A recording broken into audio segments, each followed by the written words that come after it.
Welcome back to the Bluechip Breakdown, Vols fans. I'm your host, Bull.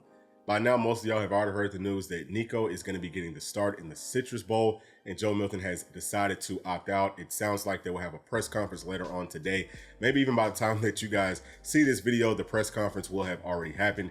But that is really, really big news, I think, for this team in this bowl game and moving forward for what the makeup of this team will be in 2024, because I feel like some other young guys are going to be playing alongside of Nico. It just kind of seems like Coach Heupel wants to get these guys out there, showcase their skill sets, and, also see what these guys need to get better at. And, it feels like there is a lot of excitement surrounding this news. I actually kind of heard about this some last night, just going through those message boards, and I wanted to wait, until things got a little bit more concrete before I came to the channel with this information. But it is pretty much all said and done at this point. And I know that a whole lot of y'all are very, very happy about this. There are some people that kind of like hate Joe Milton, or maybe don't hate him, but they just don't like the way that he plays, whatever. But let's not forget what Joe Milton has done for this football team.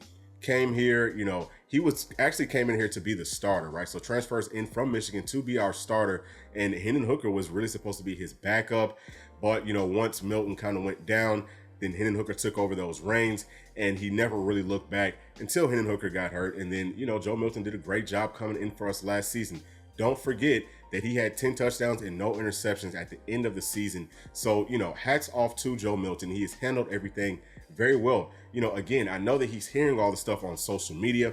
Keep on telling you, I think that's a really, really bad look. Other players are seeing this stuff, and it's just not a good look. Tone it down some.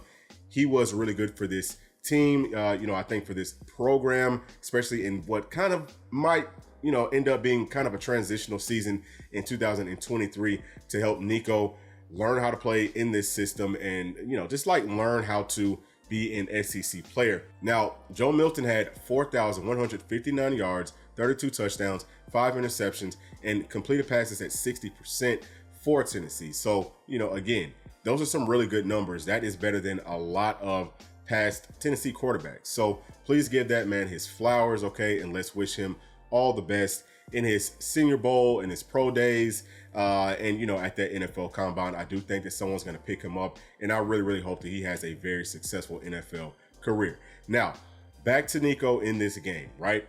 His first start versus a defense that's like top 5 to top 10 in almost every single category.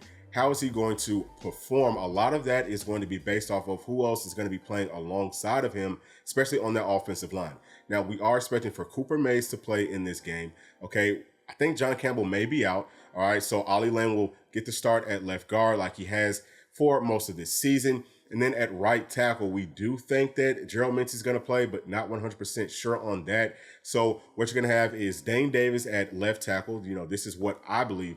Dane Davis playing left tackle, Ollie Lane at left guard, Cooper Mays playing center, and then at right guard, you're probably going to have Jackson Lampley, who's looked pretty good, whenever he got his opportunities. And then at right tackle, we're hoping that is going to be Gerald Mincey. So he should have a good veteran offensive line. Whenever you look at Iowa's front, it's not a whole lot of pass rush, right? Like, they're not great at getting after the quarterback. Their defense, just as a whole, they're not very fast, okay? They're pretty big, they're not huge, but they're strong and they play very disciplined football. I do feel like they're going to try to sit back and, force Nico to throw the ball underneath. Our running game is going to be really, really big in this game because, again, it's going to be tough to force the football down the field. So Dylan Sampson, Cam Seldon, who's another guy that came in with Nico in that 2023 class, this is the future of our football team. We're going to see a whole lot of these guys playing coming up on Monday. So really looking forward to it.